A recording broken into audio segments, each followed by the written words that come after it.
Sud Radio vous explique pourquoi il y aurait une pénurie de ventoline actuellement. Est-ce que les asthmatiques notamment, et puis ceux qui sont allergiques au pollen doivent s'inquiéter?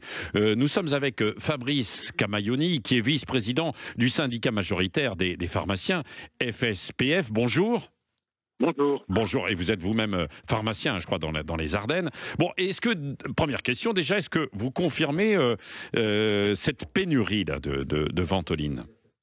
Tout à fait, je vous la confirme. Il n'y a a priori aujourd'hui plus de ventoline chez nos grossistes répartiteurs sur l'ensemble du territoire. Oui, c'est ça. Ça vient de quoi alors? Alors, on nous explique qu'il y a une augmentation de la consommation, des demandes. Ça peut se comprendre puisque nous sommes dans une période où les allergies reprennent de plus belle.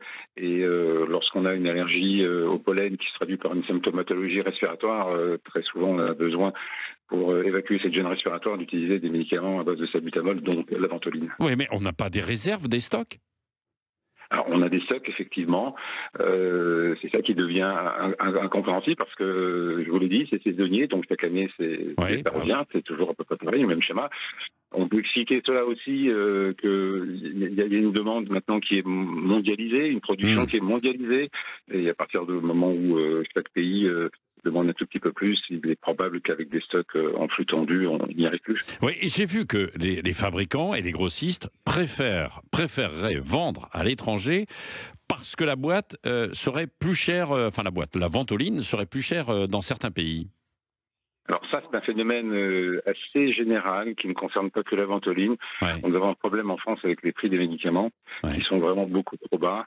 Et rien n'empêche un laboratoire, évidemment, d'orienter ses flux vers des pays un peu plus généreux. Et les grossistes répartiteurs ont pu le faire, mais c'est assez contrôlé à ce niveau-là. Ouais. Et au niveau des laboratoires, je pense qu'on n'a pas trop de levier pour les obliger à vendre en France. Oui, c'est quand même assez incroyable, quoi. Ça pose la question. Ça fait quelques années, là, Fabrice Camailloni, que l'on parle de notre problème de souveraineté, d'approvisionnement de médicaments en France, quoi. Ces derniers mois, je crois que près de 5000 médicaments classiques manquaient. C'est exact. On est entre 4500 et 5000 médicaments, parmi lesquels on a des médicaments d'intérêt thérapeutique majeur, donc très importants. La ventoline en fait partie. On peut parler d'antibiotiques, d'anticancéreux, etc. Et c'est un phénomène qui est en hausse, je dirais exponentielle, parce qu'il y a quelques années, on parlait de quelques centaines de médicaments. Le problème est en train de s'ancrer dans notre pays, et il va falloir vraiment utiliser des leviers, notamment économiques, pour essayer de renverser la situation. De renverser la situation. Bon, dernier mot, qu'est-ce qu'on prend à la place de la ventoline s'il n'y en a pas pour les gens qui sont allergiques au pollen, notamment, ou les asthmatiques? Alors, la ventoline, c'est du salbutamol qui existe sous d'autres présentations. On trouve sur le marché 3 médicaments à base de ventoline.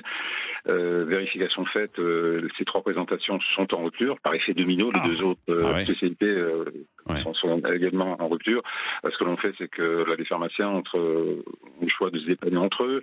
Et quand il n'y en a plus, il n'y en a plus. D'appeler les laboratoires qui peuvent détenir des stocks de dépannage, on les appelle comme ça. Ou alors tout simplement, et malheureusement, très souvent, ça finit par un appel auprès du médecin pour tenter de passer à une autre molécule. Ouais. Bon, bah écoutez, voilà, courage pour ceux qui sont à la recherche, et puis on espère quand même qu'on va réussir à retrouver un petit peu quelques stocks et quelques réserves. Merci d'avoir été avec nous ce matin sur Sud Radio pour nous éclairer sur ce sujet. Dans un instant, rendez-vous avec quelques représentants de petites listes. Oui, ils ont aussi la parole. Nous avons donné la parole à la plupart de ces petites listes sur Sud Radio. 7h50.